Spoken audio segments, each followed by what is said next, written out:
তুমি আমার কৈতরি, তুমি আমার টুনটুনি, তুমি আমার ময়না পাখি, তুমি আমার সোনা পাখি। ওই যে কয় কলিজা, তার মানে প্র্যাকটিস চলে বাসায়। আর কি ডাকেন ভাবিরে, কি ডাকেন বলেন? জান,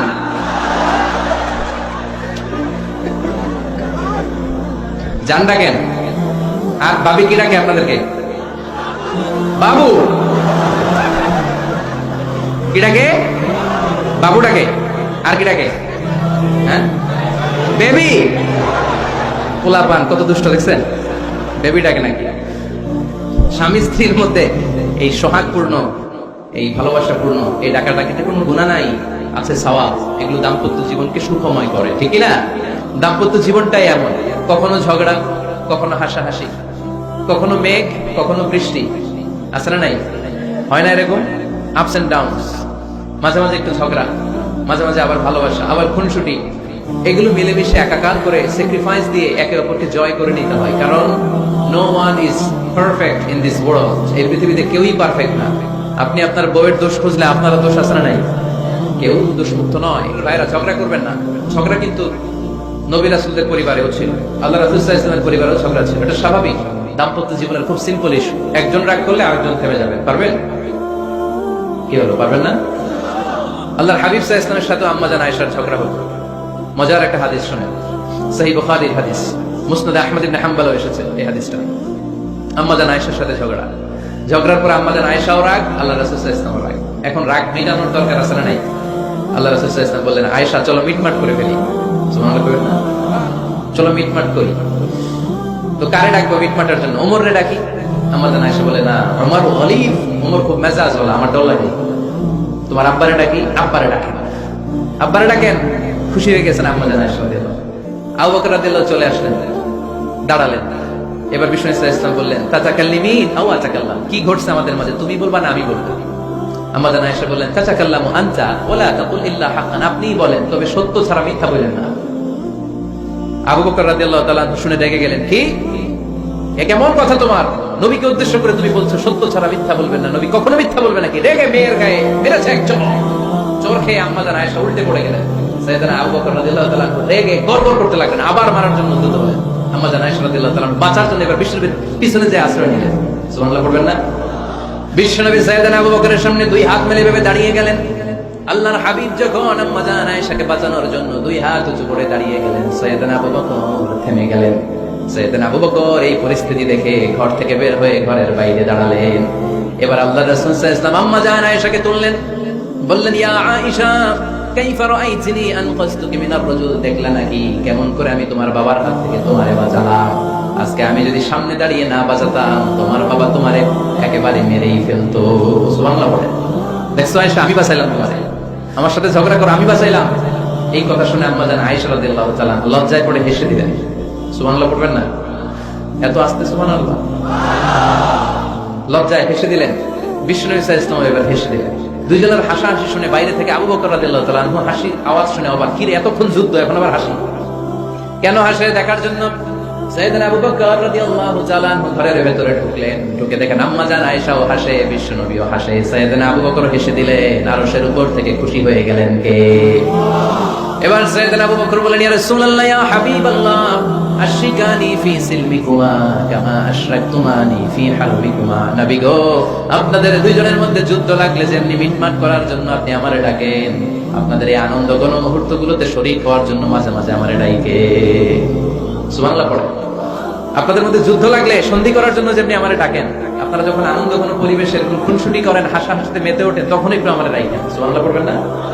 দেখেন, আল্লাহ রাসূল সাল্লাল্লাহু আলাইহি ওয়াসাল্লাম পৃথিবীর সবচেয়ে শ্রেষ্ঠতম মানুষ, উনাদের পরিবারেও ঝগড়া হতো, কিন্তু এই ঝগড়া কোনোদিন তালাক পর্যন্ত গিয়েছে? কথা বলেন না কেন? আল্লাহর হাবিব সাল্লাল্লাহু আলাইহি ওয়াসাল্লাম তার কোন স্ত্রীকে তালাক দিয়েছেন? প্রায় আম্মা জান আয়েশার সাথে রাগারাগি হতো।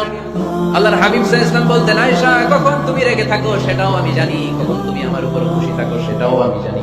ইয়া আয়েশা, ইন্নী লা আ'লামু ইযা কুনতি আন্নী রাদিয়া ওয়া ইযা কুনতি আলাইয়া গাদবা। আয়েশা, কখন রেগে থাকো তাও বুঝি, কখন খুশি থাকো তাও বুঝি। আম্মা জান আয়েশা বললেন, ইয়া রাসূলুল্লাহ, কেমনে বোঝেন? বিশ্বনবী বললেন, তোমার দোয়ার বাক্যগুলো শুনো বুঝি। যখন তুমি আমার উপরে খুশি থাকো তখন দোয়ার সময় তুমি এভাবে বলো, রব্বি মুহাম্মদ, ও মুহাম্মাদের রব, আপনি আমাদের সব গুনাহ মাফ করে দেন। আর যখন তুমি আমার উপর রেগে থাকো তখন তুমি মুনাজাতের সময় বলো রব্বি ইব্রাহিম, ইব্রাহিমের রব আপনি আমাদেরকে ক্ষমা করে দেন। তার মানে যখন তুমি রেগে থাকো তখন দোয়ার সময় আমার নামটা মুখে নিতে চাও না। সুবহানাল্লাহ পড়েন। তখন তুমি দোয়ার সময় অন্য নবীর নাম নাও। আম্মা জানা এসে বললেন ইয়া রাসূলুল্লাহ মা আহাজু ইল্লা ইসমাক, আমি তো শুধু নামটাই সরাই, আমার মুখ থেকে কেবল আপনার নামটাই সরায় রাখি, আমার হৃদয় থেকে কখনো আপনারে সরাতে পারি না। আমার হৃদয়ে জুড়ে আপনি মা আহাজু ইল্লা ইসমাক, নবী হে আমি শুধু দোয়ার সময় রাগের মাথায় আপনার নামটা বাদ দেই, হৃদয় থেকে তো আপনারে বাদ দিতে পারি না। সুবহানাল্লাহ বলবেন না? তার মানে নবীদের ফ্যামিলি তো ঝগড়া এগুলো হতো, কিন্তু এটা তালাক পর্যন্ত গড়াতো না, ঠিক কিনা? সহিহ মুসলিমে এসেছে ইন্না ইবলিস ইয়াদাউ আরশাহু আলাল মা, ইবলিস শয়তান তার সিংহাসন গেড়েছে সাগরের উপর। কোথায়? ইবলিসের সিংহাসন কোথায়? সাগরের উপর। সুম্মা ইয়াবাসু সারায়াহু, সে প্রতিদিন সকালবেলা তার সাঙ্গপাঙ্গ করে গোটা পৃথিবীতে পাঠায়, যা পৃথিবীতে ফাসাদ সৃষ্টি কর, ফাসাদ সৃষ্টি কর। ইবলিস যখন সাঙ্গপাঙ্গদেরকে গোটা পৃথিবীতে ছড়িয়ে দেয়, সারাদিন ধোঁকা দেওয়ার পরে ওয়াসওয়াসা দেওয়ার পরে রাত্রিবেলা ইবলিসের কাছে ফিরে আসে, এসে বলে ও ইবলিস আমি আজকে আল্লাহর বান্দাদেরকে দিয়ে মিথ্যা কথা বলিয়েছি। ইবলিস বলে এটা তো কোনো ব্যাপারই না, এগুলাই তো তোদের কাজ। আরেক শয়তান বলে আমি ওজনে কম দিয়েছি একজনের মাধ্যমে বাজারে। ইবলিস বলে এটাও তেমন বড় কোনো কাজ নয়। আরেকজন বলে আমি সুদের ডিলিংস করিয়েছি। ইবলিস বলে এটাও কোনো কাজ নয়। আরেক শয়তান বলে আমি মদের আড্ডাখানায় নিয়ে মসজিদে যেতে নিয়েছিল, সেখান থেকে সরিয়ে মদের আড্ডাখানায় আল্লাহর বান্দাদেরকে নিয়েছি। ইবলিস বলে এটাও তেমন বড় কোনো কাজ নয়। আরেক শয়তান এসে বলে মা তারাকতুহু হাত্তা ফাররাকতু বাইনাহু ওয়া বাইনা ইমরাআতিহি, আমি এক আল্লাহর বান্দার সাথে বান্দির ঝগড়া লাগিয়ে ঝগড়া করাতে করাতে তালাক পর্যন্ত নিয়ে গিয়েছি। মা তারাকতুহু হাত্তা ফাররাকতু বাইনাহু ওয়া বাইনা ইমরাআতিহি, আমি এক ইমানদার পরিবারকে ধ্বংসের শেষ প্রান্তে নিয়ে গিয়েছি। সামান্য ঝগড়ার পরে আমি ওয়াসওয়াসা দিতে দিতে ঝগড়া বাড়াতে বাড়াতে তালাক পর্যন্ত নিয়েছি। ইবলিস বলে শাবাশ, তুই তো কাজের মতো কাজ করেছিস, আমার কাছে আয়, আমার কাঁধে ওঠ। ইবলিস তখন ওই শয়তানকে কাঁধে নিয়ে নাচতে শুরু করে। নাউজুবিল্লাহ পড়বেন না? এজন্য ইমানদারদের সংসার ভেঙে খান খান হোক, এটা হলে ইবলিস খুশি, আর ইমানদারের পরিবার টিকে থাকলে আমার আল্লাহ খুশি। আমরা কার খুশি চাই? এজন্য শয়তানকে খুশি হতে দেওয়া যাবে না। ইমানদারদের পরিবারগুলো ঝগড়ার মাধ্যমে ভেঙে যাক, সব সময় শয়তানের মিশন এটা। আর ইমানদারদের পরিবারগুলো টিকে থাক, এটা আমার আল্লাহ সব সময় চায়। সুবহানাল্লাহ পড়েন। দাম্পত্য জীবনের কোনো গোপন কথা অন্যের কাছে শেয়ার করা যাবে না। হাদিসে এসেছে এটাকে বলা হয়েছে আযামুল আমানা, এটা সবচেয়ে বড় আমানত। যারা দাম্পত্য জীবনের একান্ত বিষয় কারোর সাথে শেয়ার করে তারা সবচেয়ে বড় কবিরা গুনাহ করে। আশরারুন নাস বলেছেন বিশ্বনবী এদেরকে, সবচেয়ে নিকৃষ্ট মানুষ। ইয়াউমাল কিয়ামাতি মানজিলাতান, আল্লাহর কাছে কিয়ামতের দিন সবচেয়ে নিকৃষ্ট হয়ে দাঁড়াবে ওই দম্পতি, ওই নারী কিংবা ওই পুরুষ। তুফতি ইলা যাওজিহি ওয়া ইউফদি ইলা যাওজিহা সুম্মা ইউনশিরু সিররাহা, তারা একান্ত সময়ে ফিজিক্যাল ইন্টিমেসিতে যা করে এটা পরে মানুষের কাছে বলে বেড়ায়, এরকম আসরা নাই? খবরদার, এটা বড় কবিরা গুনাহ। অনেক বোনরা একসাথে হলে দাম্পত্য জীবনের বিভিন্ন গোপন বিষয় নিয়ে কথা বলে, আসরা নাই? অনেক পুরুষরা একে অপরের সাথে বন্ধুদের সাথে বিভিন্ন বিষয় নিয়ে শেয়ার করে, এটা এমন ওইটা এমন, এগুলো বলা যাবে? আর সিবাউ হারাম, দাম্পত্য জীবনের সব বিষয়, স্বামীর সব বিষয় স্ত্রীর কাছে আমানত, স্ত্রীর সব বিষয় স্বামীর কাছে আমানত রেখেছে কে?